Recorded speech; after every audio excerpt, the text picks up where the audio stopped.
достар, сіздерді 25 қазан Республика күні мен шын жүректен құттықтаймын. Бұл күн еліміздің тәуелсіздігі мен бірлігінің символы.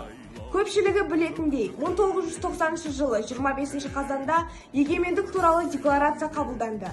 Еліміз тәуелсіздікке бет бұрды. Азат болудың алғы шарты жасалды. Сондықтан біз үшін бұл күннің орны ерекше. Тәуелсіздік бұл біздің ата-бабаларымыздың арманы, тарихымыздың асыл мұрасы, бәрінен қымбат қазынасы. Осындай маңызы бар тарихи думанда еліміздің туы асқақтап, келешегі көркею жолында жас ұрпақ, жас буын, яғни бізге артылар үміт пен жауапкершіліктің маңыздылығын ескерген жөн. Қазақстанның болашағы біздің қолымызда. Asıl жайлау, төкті кілем, көк кілем.